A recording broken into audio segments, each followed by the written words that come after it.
Hello friends, welcome to நதிகாவின் recipes. அனைவருக்கும் வணக்கம். இன்றைக்கி நாம் ஒரு சூப்பரான லஞ்ச் மெனு தாங்க பார்க்க போகிறோம். கீரை குழம்பு, அதாவது அரைக்கீரையை வச்சு குழம்பு செஞ்சுருக்கிறேன். நீங்கள் யாராவது செஞ்சுருந்தீங்க அப்படின்னா சொல்லுங்கள். இன்றைக்கி நாம் கீரை குழம்பு எப்படி பண்ணுறதுன்னு பார்க்கலாம். நான் அரைக்கீரையை நல்லா 2-3 தடவை கழுவிட்டு அந்த மண்ணெல்லாம் போக கழுவிட்டு இந்த மாதிரி சின்ன சின்னதாக கட் பண்ணி வச்சுருக்கேன். நீங்கள் கட் பண்ணால் தான் குழம்புல போடும்போது நல்லாயிருக்கும், நம்ம அப்படியே போடக்கூடாது. அதே போல் கீரையை நல்லா கழுவிக்கோங்க, அதில் நிறைய மண் இருக்கும். அதை ஒரு பக்கமாக வச்சிடலாம். இப்போ தேங்காய் அரைச்சிக்கணும் குழம்புக்கு. அதுக்கு ஒரு 1/4 கப் தேங்காய், கொஞ்சமாக சின்ன வெங்காயம் சேர்த்து அரைக்கும்போது குழம்பு நல்லாயிருக்கும். ஒரு 5-6 சின்ன வெங்காயம் சேர்த்துக்கோங்க. கூடவே 2 கருவேப்பிலை, கொஞ்சமாக ஜீரகமும் சேர்த்துக்கணும். புளி இந்த அளவுக்கு ஊற வச்சுருக்கேன்.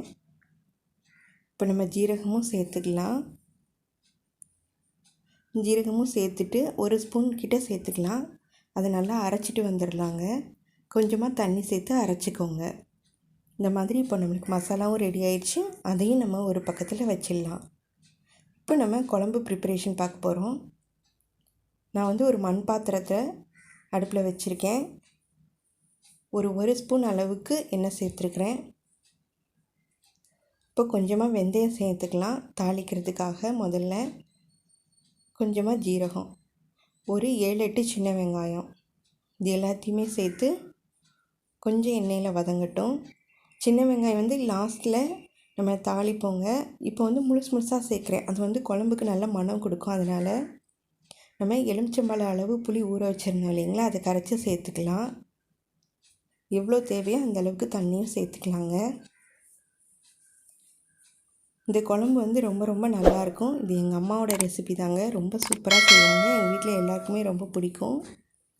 ரொம்ப நல்லாயிருக்கும். ஒரு 1/2 ஸ்பூன் மஞ்சள்தூள் சேர்த்துக்கோங்க. 1/2 ஸ்பூன் தனி மிளகாத்தூள் சேர்த்துக்கோங்க. நான் குழம்பு காரம் அட்ஜஸ்ட் பண்ணுறதுக்காக தனியாக தாங்க நான் குழம்பு மிளகாய் தூளில் தனியாக மல்லித்தூள், தனியாக மிளகாத்தூள் தாங்க அரைச்சி வச்சுருப்பேன். இது குழம்பு மல்லித்தூள். இந்த மல்லித்தூளில் தான் நம்ம எல்லாமே சேர்ப்போம் இல்லைங்களா, பருப்பு, மிளகு, ஜீரகம் எல்லாம். அது எல்லாமே சேர்த்து அரைச்சி வச்சுருப்பேன். இப்போ ஒரு 5-6 பீஸ் முருங்கைக்காதையும் சேர்த்துக்கலாம். இப்போ உப்பு முதல்ல இந்த ரெசிபிக்கு போடாதீங்க. ஏன்னா நம்ம கீரை சேர்க்குறதுனால உப்பு கடுத்த மாதிரி ஆகிடும். அதனால் கடைசியில் சேர்த்துக்கலாம். இப்போ நல்லா குழம்பு கொதிக்கட்டும். இப்போ நம்மளுக்கு ஒரு 10 நிமிஷத்தில் குழம்பு கொதிச்சிருங்க. இப்போ ஒரு தக்காளி சேர்த்துக்கிறேன். சின்ன சின்னதாக கட் பண்ணி சேர்த்துக்கலாம். இப்போ நம்ம கீரையும் கூடவே சேர்த்துக்கலாம். குழம்பு நல்லா கொதித்ததுக்கப்புறமாவே கீரையை சேர்த்துக்கோங்க. ஏன்னா ரொம்ப நேரம் அடுப்பில் கீரை இருக்க வேண்டாம் பாருங்கள், அதனால தான். இப்போ நம்ம கீரை எல்லாத்தையும் சேர்த்துட்டோம். முதல்ல கீரை நிறைய இருக்கிற மாதிரி தாங்க இருக்கும். ஆனால் கீரை நல்லா வெந்ததுக்கப்புறம் நம்மளுக்கு சரியாக இருக்கும். ஏன்னா கீரையிலேருந்தும் நிறைய தண்ணி விடும். அதனால் நிறைய தண்ணி சேர்க்க தேவையில்லை.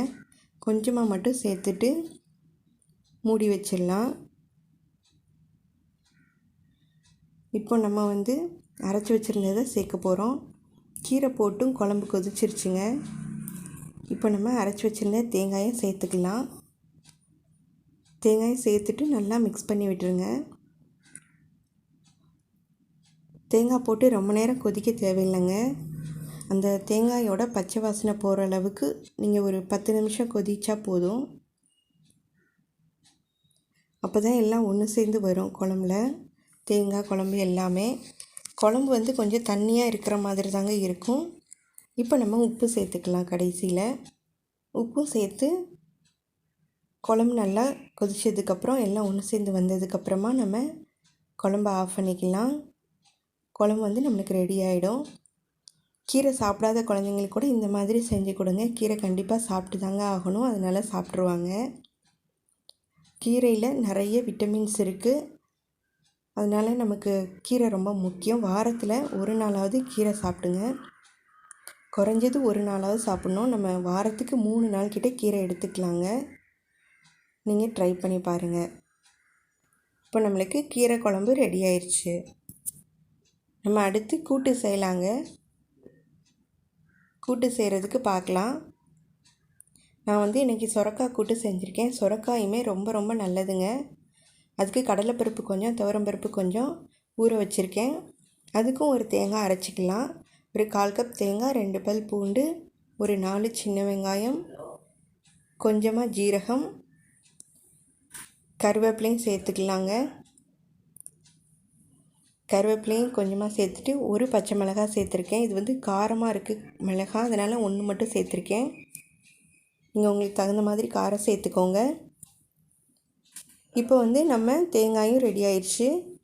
கொஞ்சம் தண்ணி சேர்த்து அரைச்சிக்கலாம். இப்போ வந்து சுரைக்காய் கட் பண்ணிக்கலாம். சுரைக்காய் கட் பண்ணுறது ரொம்ப கஷ்டமான விஷயம்லாம் இல்லைங்க, ரொம்பவே ஈஸியானது தான். இந்த மாதிரி தோல் முதல்ல பீல் பண்ணி எடுத்துக்கோங்க.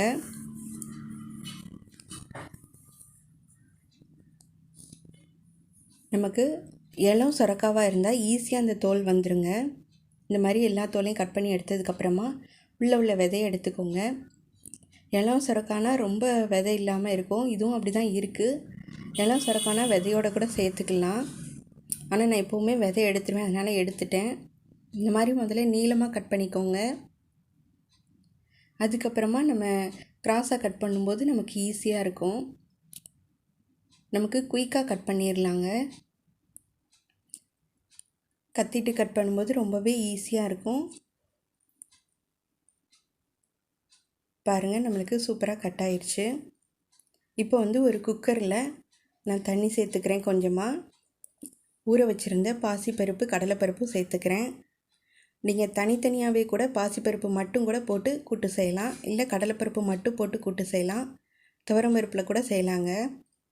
இப்போ நம்ம சுரைக்காவை கழுவிட்டு சேர்த்துக்கலாங்க. ஒரு 1/4 ஸ்பூன் கிட்ட மஞ்சள்தூள், ஒரு 1/2 ஸ்பூன் கிட்ட காயத்தூள், அதையும் சேர்த்துக்கிட்டு மூடி வச்சிடலாம் குக்கரை. நமக்கு வந்து ஒரு 2 விசில் விட்டால் போதுங்க, நமக்கு நல்லா வெந்து வந்துடும். பாருங்கள், நமக்கு பருப்பு நல்லா வெந்துருச்சு. தண்ணி வந்து முதலே நிறைய சேர்த்துறாதீங்க, ஏன்னா திரும்ப சுரைக்காவும் நிறைய தண்ணி விடும். அது தண்ணி இருக்கா இல்லைங்களா, அதனால நிறைய தண்ணி விடும். அதனால் முதலே சுரைக்காவை வந்து தண்ணி நிறைய சேர்த்துறாதீங்க. இப்போ வந்து நம்ம தேங்காய் அரைச்சி வச்சுருந்தோம் இல்லைங்களா, அதையும் சேர்த்துக்கலாம் நம்ம கூட்டுக்கு. நீங்கள் மிளகாய் வத்தல் கூட போட்டுக்கலாங்க, வரமிளகாய் கூட போட்டு அரைச்சிக்கலாம், இல்லை மிளவத்தல் பொடி கூட சேர்த்துக்கலாம், தனி மிளகாய் பொடி கூட சேர்த்துக்கலாம், உப்பு சேர்த்துக்கலாம். எல்லாத்தையும் சேர்த்து நல்லா மிக்ஸ் பண்ணி விட்டுருங்க. ஒரு 5 நிமிஷம் நல்லா அந்த பச்சை வாசனை போட்டோம், தேங்காயோட பச்சை வாசனை போனதுக்கப்புறமா தயிர் சேர்த்துக்கோங்க. ஒரு 2 ஸ்பூன் கிட்டே நான் தயிர் சேர்த்துக்கிறேங்க. எல்லா கூட்டுக்குமே தயிர் கடைசியில் சேர்க்கும்போது ரொம்பவே கூட்டு வந்து டேஸ்ட்டாக இருக்குங்க, ரொம்ப நல்லாயிருக்கும். தயிர் சேர்த்து ஒரு 2 நிமிஷம் கொதிக்கட்டும், அவ்வளோதாங்க, போதும். நம்மளுக்கு கூட்டும் ரெடி ஆயிடுச்சுங்க. பாருங்கள், நம்மளுக்கு பக்குவமாக கூட்டும் ரெடி ஆயிடுச்சு. இருக்க இன்னும் வந்து தண்ணியெல்லாம் வற்றி கரெக்டாக வந்துடும் நம்மளுக்கு.